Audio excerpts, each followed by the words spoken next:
আল্লাহ পাক রব্বুল আলামিন দুনিয়াতে আমাদেরকে সুযোগ দিয়ে দিয়েছেন।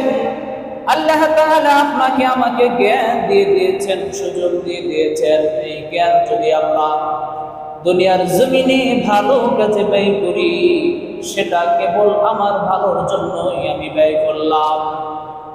আমার জ্ঞানকে যদি দুনিয়ার মধ্যে খারাপ কাজে ব্যয় করি, সেটা কেবল নিজের খারাপের জন্যই আমরা করলাম। হয়তোবা দুনিয়ার জমিনে আমার আপনার খারাপ কাজের কারণে, আমার আপনার অহংকার দাম্ভিকতার কারণে দুনিয়ার গুটি কয়েক মানুষ আপনাকে আমাকে দেখে ভয় পাবে, পিছনে সামনে সামনে আপনাকে আমাকে সম্মান করবে। আমার অহংকার থাকার কারণে, টাকা পয়সা দাম্ভিকতা থাকার কারণে সামনে দেখে আমাকে ক্ষমতার ভয়ে দাপটে আপনাকে আমাকে সম্মান করবে। এই সামান্য সম্মাননা দুনিয়ার জমিনে আমরা পাবো। আর যদি আল্লাহ তাআলার দেয়া হায়াত, আল্লাহ তাআলার জ্ঞানকে যদি সঠিকভাবে আমরা ব্যয় করতে পারি, দুনিয়ার জমিনে সঠিকভাবে যদি আমরা আমাদের জীবন পরিচালিত করতে পারি, তাহলে দুনিয়াতে আল্লাহ তাআলা সম্মান দান করবে, আখিরাতের জিন্দেগি আল্লাহ তাআলা সম্মানের জিন্দেগি করে দিবে। সুবহানাল্লাহ। এখন আপনার ইচ্ছা, আপনি চাইলে আপনার জীবনটাকে আরাম, আয়েশ, ভোগ বিলাসিতা, অহংকার, দাম্ভিকতা, শক্তি, ক্ষমতা, মানুষের গীবত, শেখায়াত, অন্যায়, অত্যাচার, জুলুম করে আপনি আপনার জীবন পার করতে পারেন। অথবা আপনার এই হায়াতটাকে আপনি দুনিয়ার জমিনে আল্লাহ তাআলার গোলামি করে, দাসত্ব করে মানুষের কল্যাণে, দ্বীনের কল্যাণে, ইসলামের কল্যাণে আপনি ব্যয় করে দিতে পারেন। ইসলাম আমার আপনার জীবনকে এত তাড়াতাড়ি বিসর্জন দিতে বলে নাই। আল্লাহ পাক রব্বুল আলামিন বলেছেন, হাবিবুল্লাহ মুহাম্মাদুর রাসূলুল্লাহ সাল্লাল্লাহু আলাইহি ওয়াসাল্লামের মাধ্যমে আমাকে আপনাকে জানিয়ে দিয়েছেন। আল্লাহ রাসূল সাল্লাল্লাহু আলাইহি ওয়াসাল্লাম বলেন, হে আমার উম্মতেরা, দুনিয়ার জমিনে তোমরা অল্প আমল করো, যেই অল্প আমলটুকু আল্লাহ পাক রব্বুল আলামিন আমার আপনার জন্য ফরজ করে দিয়েছেন। যে আমলটুকু করলে, ইখলাসের সাথে অল্প আমল করলে, আল্লাহর রাসূল জানায়া দেন, তুমি যদি দুনিয়ার জমিনে তোমার এই অল্প জিন্দেগি, অল্প হায়াতকে আল্লাহর জন্য ইখলাসের সাথে, খুলুসিয়তের সাথে ব্যয় করে দিতে পারো, তোমার মরণ হতে দেরি রে আল্লাহর জান্নাতে প্রবেশ করতে দেরি হবে না। আর যদি আমি আপনার জীবনকে ভোগ বিলাসিতায় কাটায় দেই, ইসলামের বিরুদ্ধে চলে যাই, হালাল হারামের বাদ বিবেচনা যদি আমরা না করি, বাজ বিবেচনা যদি আমরা না করি, অহংকার দাম্ভিকওয়ালা জিন্দেগি যদি আমরা জীবন যাপন করতে থাকি, হয়তোবা দুনিয়ার জমিনে সাময়িক শান্তি আমরা পাবো, কিন্তু চিরস্থায়ী আখিরাত আমার আপনার কপাল থেকে ধ্বংস হয়ে যাবে। কথা বুঝে আসছে? এই অল্প সময়ের লোভ, লালসা, অহংকার, দাম্ভিকতা চিরস্থায়ী জীবনকে ধ্বংস করে দিবে। এজন্য এই অল্প হায়াতটাকে, অল্প সময়টাকে আমরা ঈমান ও আমল দিয়ে নবী রাসূল সাল্লাল্লাহু আলাইহি ওয়াসাল্লামের জিন্দেগি যেভাবে তিনি অনুকরণ করতে বলেছেন, ঠিক ওইভাবে অনুকরণ করে যদি পার করতে পারি, তাহলে আমরা দুনিয়াতে কামিয়াব। ঠিক কিনা? চেষ্টা করতে হবে তো, নাকি? চেষ্টা করা লাগবে না? কষ্ট হয় আপনাদের? কিভাবে নিজের জীবনকে পরিবর্তন করতে হবে আল্লাহ পাক রব্বুল আলামিন জানায় দেন। দুনিয়ার জমিনে একটা মানুষ যদি নিজের জীবনকে, নিজের হায়াতকে পরিবর্তন করতে চায়, পরিবর্তিত করতে চায়, তাহলে সে যেন আল্লাহর রাসূল সাল্লাল্লাহু আলাইহি ওয়াসাল্লাম জানায় দেন, তারাকতু ফীকুম আমরাইন লা তাদিল্লু মা তামাসসাকতুমা কিতাবাল্লাহ ওয়া সুন্নাত রাসূলুল্লাহ। রাসূলুল্লাহ সাল্লাল্লাহু সাল্লাল্লাহু আলাইহি ওয়াসাল্লাম জানায় দেন, তোমার দুনিয়ার জীবন যদি তুমি আল্লাহর জন্য, দ্বীনের জন্য যদি উৎসর্গ করতে চাও, দুনিয়াতে যদি শান্তিতে বসবাস করতে চাও, আখিরাতের জিন্দেগি যদি সুন্দরভাবে সাজাইতে চাও, দুইটা জিনিস তোমাকে আগলে ধরে রাখতে হবে। এক নম্বরে আল্লাহর কিতাব আল কোরআন, দ্বিতীয়ত রাসূলের হাদিস, হুজুর সাল্লাল্লাহু আলাইহি ওয়াসাল্লামের সুন্নাহ। এই দুইটা জিনিস আগলে ধরে রাখতে হবে। এখন আমরা যদি শুধু কোরআন আর হাদিসের মহাগ্রন্থ কিনে করে রেখে দিই, তাহলে হয়ে যাবে? কথা বলেন, হবে? কোরআন তেলাওয়াত করতে হবে, কোরআন বোঝা লাগবে, নিজের জীবনকে কোরআন দিয়ে সাজাতে হবে, রাসূলের সুন্নাহ দিয়ে, রাসূলের হাদিস দিয়ে নিজের জীবনকে সাজাতে হবে। যদি দুনিয়ার জমিনে আমরা কোরআন দিয়ে জীবন গড়তে পারি, হাদিস দিয়ে যদি রাসূলের সুন্নাহ দিয়ে নিজের জীবনকে সাজাতে পারি, আমাদের জন্য দুনিয়া হয়ে যাবে শান্তিময় দুনিয়া, আখিরাত হয়ে যাবে অনন্ত শান্তি, অনন্তময় শান্তির দুনিয়া। তবে এই পৃথিবীতে বর্তমান সময় কোরআন হাদিসের উপরে জীবনযাপন করা অনেক কঠিন। আপনি যদি পরিপূর্ণ হালাল ভাবে চলতে চান, এখন বর্তমান সময় আমাদের সমাজে ৯৬% মুসলমানের এই দেশে আপনি পরিপূর্ণভাবে হালাল জীবনযাপন করতে গেলে আপনার পিছনে আপনার আপন ভাই, আপন জনেরাই সর্বপ্রথম বাধা হয়ে দাঁড়াবে, ঠিক কিনা? কারণ আমাদের দেশের জাতীয় খেলার নাম হচ্ছে হাডুডু খেলা। জাতীয় খেলার নাম কি? হাডুডু খেলা। হাডুডু খেলার মূল সিস্টেম হচ্ছে একজন লোক সামনে যাবে আর কয়েকজন মিলে ৮-১০ জন মিলে তাকে পিছন থেকে টেনে ধরবে, তাই না? এটাই তো নাকি? আমাদের জাতীয় খেলাই হচ্ছে সামনে আগাইতে দেওয়া যাবে না, সেটা হোক দুনিয়ার ক্ষেত্রে হোক আখিরাতের ক্ষেত্রে। আমাদের সমস্যা হচ্ছে একটা মানুষ সে খারাপ কাজ করে, খারাপ কাজের সুযোগ করে দেয়, দুনিয়াতে আমরা তাকে সহ্য করতে পারি না, কিন্তু তাকে নিয়ে আমাদের কোনো মাথা ব্যথা নেই। সে খারাপ আছে, তাকে নিয়ে কোনো কথাও হয় না, আলোচনাও হয় না, সমালোচনা খুব কম, সামনে বড় তো সাহসী পাই না, মাঝে মধ্যে লুকায় লুকায় বলে, ঠিক কিনা? আর যে ব্যক্তি ভালো মানুষ, ৫ ওয়াক্ত নামাজ আদায় করে নিজের জীবনকে রাসূলুল্লাহ সাল্লাল্লাহু আলাইহি ওয়াসাল্লামের জীবন তরিকায় সাজিয়ে ফেলেছেন, নিজের স্ত্রীকে পর্দা করান, সন্তানকে দ্বীনি ইলম শিক্ষা দেন, দুনিয়াতে অল্প ইনকাম করে দিনমজুর মধ্যবিত্ত পরিবারে যারা বসবাস করে, আমাদের সমাজের বড় বড় ভালো ভালো মানুষগুলো তাদের পিছনে পড়ে থাকে, তাদেরকে নিয়ে সমালোচনা করে, ঠিক কিনা? এটাই হচ্ছে বাস্তব। যারা খারাপ তাদেরকে আমরা দেখি না, তাদের ব্যাপারে বলি না, আলোচনা নাই, সমালোচনা নাই, কিন্তু যে লোকটা ভালো হচ্ছে, ভালো পথে আছে, তাকে নিয়ে যত আলোচনা সমালোচনা, কিভাবে ৫ ওয়াক্ত নামাজ পড়ে দেখলাম মহিলার সাথে দাঁড়ায় কথা বলতেছে বেপরদা, অথচ নিজের জীবনে কোনোদিনও নামাজও পড়ে নাই, আছে না নাই? আছে। আমাদের সমাজটা এখন বধির হয়ে গেছে। শুধু আপনাদের এই জায়গার কথা বলতেছি না, আমাদের দেশের সব জায়গায়, বিশেষ করে যারা ভালো পথে আছে, নিজেকে ভালো বানানোর চেষ্টা করতেছে, আমরা তাদেরকে সাহায্য সহযোগিতা তো করিই না, বাহবা তো দেই না, বরঞ্চ কিভাবে ভালো পথ থেকে তাকে উল্টাপাল্টা কথা বলে দূরে সরানো যায়, শয়তানের কাজ করা যায়, সেই কাজটা আমরা করে থাকি। এটা খুব খারাপ কাজ। আপনি নামাজ পড়লেন কি পড়লেন না, আপনি ইবাদত করছেন কি করছেন না, সেটা আপনি আর আল্লাহ বুঝবে। একটা লোক সে ভালো কাজ করতেছে, তাকে নিয়ে আপনি সমালোচনা করার কোনো হক, কোনো অধিকার, কোনোটাই আল্লাহ তাআলা আপনাকে দেন নাই, আপনি না পারবেন না। যদি করে থাকেন, আপনার ভিতরে মুনাফিকের আলামত দেখা যাবে। আর শুনে রাখেন, মুনাফিক কখনোই আল্লাহ তাআলার জান্নাতে প্রবেশ করা তো দূরের কথা, জান্নাতের ঘেরাও আল্লাহ তাআলা মুনাফিকের নাক পর্যন্ত পৌঁছায় দিবে না। এজন্য সাবধান হয়ে যেতে হবে মুসলমান, সাবধান। আমি আপনি যতটুকু পারি ইবাদত করব।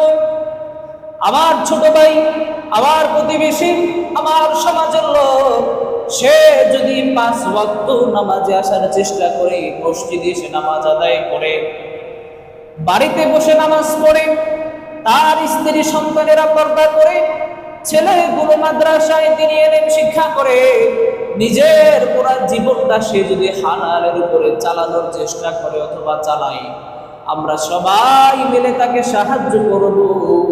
তার ইবাদত করা, তার ভালো পথে চলাটা আমরা সমর্থন করে তাকে সামনের দিকে আগিয়ে নিয়ে যাব। কখনো তার পিছনে উল্টাপাল্টা কথা বলবো না। ইবাদত করতে কষ্ট হয়, লজ্জিত হয়, সমাজের মধ্যে আমরা তাকে কখনো ছোট করব না। কারণ পুরা সমাজের মধ্যে এমন হতে পারে ওই একটা ভালো মানুষের খেদমত করার কারণে, তাকে সাপোর্ট করার কারণে, তার পাশে থাকার কারণে কিয়ামতের দিন কঠিন মুসিবতের সময় ওই লোক আল্লাহর দরবারে আপনার আমার ব্যাপারে সুপারিশ করতে পারে। বুঝতেছেন কথা? যদি তাকে আমরা সাহায্য করি, তাকে কষ্ট না দেই, আলোচনা সমালোচনা না করি, তাকে ছোট যদি আমরা না করি, বরঞ্চ তাকে বাহবা দিয়ে, তাকে সম্মান করে, সম্মানের চোখে যদি আমরা তাকে দেখি, সম্মানের জায়গায় যদি আমরা তাকে রাখি, কাল কিয়ামতের দিন এই মানুষটাই হতে পারে আপনার আমার জন্য আল্লাহ তাআলার দরবারে সুপারিশ করে আপনার আমার জাহান্নামের ভয়ঙ্কর আযাব থেকে, কবরের ভয়ঙ্কর আযাব থেকে তার সুপারিশের মাধ্যমে অথবা তার খেদমতের মাধ্যমে ওসিলায় আল্লাহ তাআলা আপনাকে আমাকে ক্ষমা করে দিয়েছে। এটা হতে পারে। সেজন্য কখনো তাকে তুচ্ছ তাচ্ছিল্য করা যাবে না। কষ্ট পাচ্ছেন আপনারা? কষ্ট পাচ্ছেন? বলতেছিলাম আল্লাহ তাআলার আদালতে দাঁড়াতে হবে। আল্লাহ পাক রব্বুল আলামিন আপনাকে আমাকে কান দিয়েছেন শ্রবণ করার জন্য, চোখ দিয়েছেন দেখার জন্য, জিহ্বা দিয়েছেন কথা বলার জন্য, শ্বাস গ্রহণ করার জন্য, মুখ দিয়েছেন কথা বলার জন্য, হাত পা যা কিছু দিয়েছেন সব কিছু সম্পর্কে আল্লাহ পাক রব্বুল আলামিন কিয়ামতের দিন আল্লাহ তাআলার আদালতে দাঁড়িয়ে আমাকে আপনাকে সব কিছুর জন্য হিসাব দিতে হবে। দুনিয়াতে যদি ভালো কাজ করে থাকি, পা দিয়ে যদি ভালো জায়গায় যাই, পা দিয়ে যদি মসজিদে যাই, মাহফিলে যাই, পা দিয়ে যদি ভালো ভালো জায়গায় যাই, এই পা কিয়ামতের দিন আল্লাহ তাআলার সামনে দাঁড়িয়ে আমার আপনার ব্যাপারে সুপারিশ করবেন। হাত দিয়ে যদি ভালো কাজ করি সুপারিশ করবেন, জিহ্বা দিয়ে ভালো কথা বললে সুপারিশ করবে, কান দিয়ে ভালো জিনিস শ্রবণ করলে কান কিয়ামতের দিন আল্লাহ তাআলার দরবারে দাঁড়িয়ে আমার আপনার জন্য সুপারিশ করবে। আর যদি এই সমস্ত চোখ, কান, হাত, পা, মুখ দিয়ে যদি ভালো কাজ না করি, এই জিনিসগুলো কিয়ামতের দিন আপনাকে আমাকে টেনে টেনে আল্লাহ তাআলার দরবারে সকল বিষয় সম্পর্কে বিচার দিবে। হে আল্লাহ, তোমার এই বান্দা পা দিয়ে গানের কনসার্টে গিয়েছে, পা দিয়ে পতিতালয়ে গিয়েছে, পা দিয়ে যেখানে ষড়যন্ত্র করা হয় সেখানে গিয়েছে, জিহ্বা দিয়ে ষড়যন্ত্র করেছে, ইসলামের বিরুদ্ধে কথা বলেছে, দ্বীনের বিরুদ্ধে কথা বলেছে, মসজিদের বিরুদ্ধে কথা বলেছে, ভালো কাজের বিরুদ্ধে কথা বলেছে, কান দিয়ে তা শুনেছে, অন্তর দিয়ে অনুধাবন করেছে। এই সকল বিষয় সম্পর্কে কিয়ামতের দিন একটা একটা বিচার আল্লাহ তাআলার কাছে দিয়ে আপনাকে আমাকে আমার এই অঙ্গ প্রত্যঙ্গ আল্লাহর জাহান্নাম পর্যন্ত পৌঁছায় দিবে। এত সুন্দর করে যে মুখ আমরা ফেসিয়াল করে, সোনো ক্রিম পাউডার মেখে রাখি, হাত পা গোসল করে মালিশ করে তেল টেল দিয়ে সুন্দর মতো রাখি, দামি জুতা পরিধান করি যেন পার কোনো ক্ষতি না হয়, নষ্ট না হয়, এই হাত পা মুখ কান সেদিন আল্লাহ তাআলা দরবারে আমার আপনার বিপক্ষে গিয়ে বলবে, হে আল্লাহ, এই লোক আমাকে দিয়ে এই খারাপ কাজ করিয়েছে। প্রত্যেকটা অঙ্গ প্রত্যঙ্গ আল্লাহ তাআলার দরবারে অভিযোগ করবে। সেজন্য কোনো খারাপ কাজ করার পূর্বে এতটুকু চিন্তা আমার আপনার মাথায় রাখতে হবে, যে আল্লাহ তাআলার আদালতে দাঁড়াতে হবে। আল্লাহ তাআলার আদালতে দাঁড়ালে আমার অঙ্গ প্রত্যঙ্গগুলো কিয়ামতের দিন আমার বিরুদ্ধে আল্লাহ তাআলার দরবারে কথা বলবে। পারবো না ইনশাআল্লাহ? আল্লাহ তাআলা আমাদেরকে সতর্ক আর তৌফিক দান করেন, সকলে বলি আমিন। এই পৃথিবীতে সবচেয়ে বেশি কষ্ট হয়, সবচেয়ে বেশি মিথ্যা বলা লাগে, সবচেয়ে বেশি চুরি করতে হয় রিজিক অন্বেষণ করতে গিয়ে। রিজিক অন্বেষণ মানে বুঝেন তো? আপনি কাজে যাবেন, চাকরিতে যাবেন, ব্যবসায় যাবেন, এই যে ভালো কাজগুলো তো আপনি করতে যাবেন, এই কাজগুলো সকাল থেকে মানুষ সকালবেলা কাজে বের হয় রিজিকের জন্য, তাই না? টাকা পয়সা উপার্জন করবে, এটা দিয়ে ফ্যামিলি নিয়ে ভালো থাকবে, এই উদ্দেশ্যতে বের হয়। এই রিজিক খুঁজতে গিয়ে বর্তমানে মিথ্যা বলতে হয়, বর্তমানে মিথ্যা বলতে হয়, লুকাইতে হয়। যা ব্যবসা করে, ব্যবসায় ভালো লাভ করার জন্য কত যে মিথ্যা বলতে হয়, চাকরিতে একটু দেরি করে আসতে হইলে কত মিথ্যা যে বলতে হয়। রিজিক অন্বেষণের জন্য, রিজিক তালাশের ক্ষেত্রে সবচেয়ে বেশি মিথ্যা বলা লাগে। কারণ আমরা মনে করি আমি যদি কাজ না করি, আমি যদি মিথ্যা না বলি, আমি যদি লুকোচুরি না করি, হয়তো চাকরি থেকে বের করে দেবে, ব্যবসায় উন্নতি করতে পারবো না, এরকম চিন্তাধারা আসে। আর যদি আমার চাকরি চলে যায়, আমার যদি ব্যবসায় লস হয়ে যায়, আমার পরিবার আমাকে না খেয়ে থাকতে হবে, ঠিক কিনা? এটাই তো চিন্তাধারা। বুঝতে পারি না মনে হয়, বুঝতেছেন সবাই? এটাই হচ্ছে চিন্তাধারা। অথচ আল্লাহ তাআলা কি বলেন? ওয়া কারু ওয়া কারাল্লাহ ওয়াল্লাহু খায়রুল মাকিরিন। আল্লাহ পাক রব্বুল আলামিন যে পরিকল্পনা করেন, কাফের, মুশরিক, বেঈমান যে চক্রান্ত, ষড়যন্ত্র, পরিকল্পনা যত যা কিছু করে না কেন, সকল পরিকল্পনার পরিকল্পনাকারী একজন, আওয়াজ দিয়ে বলতে হবে তিনি কে? আল্লাহ। তিনি কে? আমি আপনি যে চিন্তা করি, আমি আপনি যা ভাবি, আমার আপনার চিন্তার ভিতরে যতটুকু পর্যন্ত আছে, আমার আপনার চিন্তা যেখান থেকে শেষ, পরিকল্পনা যেখান থেকে শেষ, আমার আল্লাহর পরিকল্পনা সেখান থেকে শুরু হয়ে যায়। আমরা মনে করি আমি কাজ না করলে আমার পরিবারের লোকজন না খেয়ে থাকবেন, আমি যদি ব্যবসায় মিথ্যা কথা না বলি, ব্যবসায় যদি লাভ না করতে পারি, আমাকে পথের ফকির হয়ে যাওয়া লাগবে। অথচ আল্লাহ পাক রব্বুল আলামিন, একটু খেয়াল করেন ভাইরা, সকাল বেলা যখন আমরা ঘুমিয়ে থাকি, যখন ঘুম থেকে আমাদের চোখ না খুলে, যখন গভীর ঘুমে আমরা মগ্ন থাকি, সকাল বেলা ঘর থেকে পাখির কিচিরমিচির আওয়াজ করতে করতে পাখি বের হয়ে যায়। খালি পেটে সকালবেলা যখন ঘর থেকে কিচিরমিচির আওয়াজ করতে করতে পাখি বের হয়ে যায়, সন্ধ্যাবেলা ওই পাখি পেট ভরে নিজের সন্তানের জন্য খাবার নিয়ে আবার তার ঘরে ফিরে, ঠিক কিনা? পাখি ব্যবসা করে? কথা বলেন, পাখি কি ব্যবসা করে? কোনো কাজ আছে? ব্যবসা নাই, কাজ নাই, ক্ষেত নাই, খামার নাই, কিচ্ছু নাই। এই পাখিটা খাবার পাইল কই? আপনাদের মনে হয় আমার কথা বুঝতে একটু কষ্ট হয়? এই পাখিটাকে খাবার কে দিল? পাখি নিজে খাবার খাইলো, সন্তানের জন্য খাবার নিয়ে ঘরে ফিরলো। এই খালি পেটে বের করেছেন যিনি আল্লাহ, ভরা পেটে ঘরে ফিরাইছেন তিনি আল্লাহ। পৃথিবীর মধ্যে যদি শক্তি দিয়ে, সবচেয়ে শক্তি দিয়ে, ক্ষমতা দিয়ে যদি রিজিক অন্বেষণ করা যেত, শক্তি দিয়ে, ক্ষমতা দিয়ে যদি নিজের রিজিক, নিজের পরিবারের রিজিক যদি জোগাড় করা যেত, তাহলে আমার আপনার চাইতে শত শত গুণ বেশি শক্তিশালী বাঘ, ঠিক কিনা? বাঘের শক্তি একটা মানুষের গায়ে আছে। আমার আপনার চাইতে বেশি শক্তিশালী সিংহ, শক্তি দিয়ে খাবার তারা রিজিক অন্বেষণ করতে পারতো না? কথা বলেন, পারতো কিনা? তাদের শক্তির কাছে আমাদের শক্তির কোনো মূল্য নাই। অথচ শক্তি দিয়া কখনো রিজিক, খাবার অন্বেষণ করা সম্ভব নয়। সবচেয়ে বড় প্রাণী হাতি। হাতি নিজেও জানে না সে কত বড়।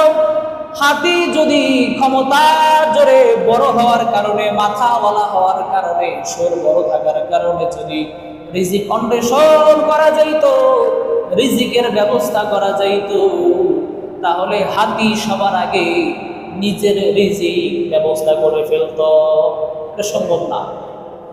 তার মানে বোঝা গেল শক্তি দিয়া, ক্ষমতা দিয়া, দাম্ভিকতা দিয়া কখনো রিজিক, চাকরি ব্যবসা দিয়া রিজিক অন্বেষণ করা, নিজের খাবার নিজে তৈরি করা এটা সম্ভব না।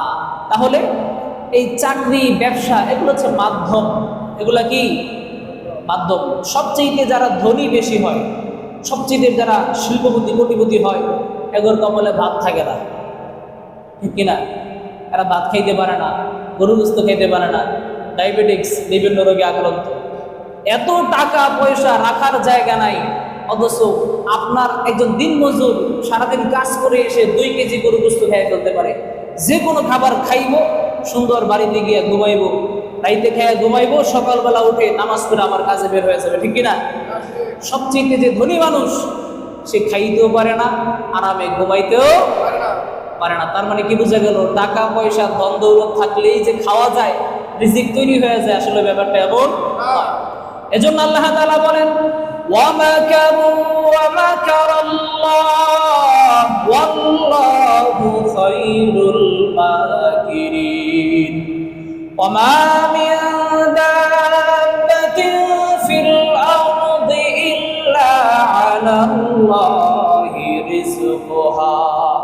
আল্লাহ পাক রব্বুল আলামিন পৃথিবীর জমিনে যত মাখলুকাত আছে, জিন, ইনসান, পশু পাখি যা কিছু আছে, সব কিছুকে আল্লাহ পাক রব্বুল আলামিন সকাল হতে নিয়ে সন্ধ্যা পর্যন্ত, সন্ধ্যা থেকে নিয়ে রাত পর্যন্ত আমরা 3 বেলা খাবার খাই।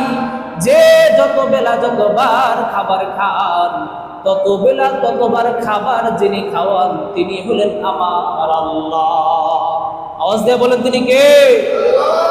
আল্লাহ। যেন রিজিকের মালিক হচ্ছে আল্লাহ তাআলা।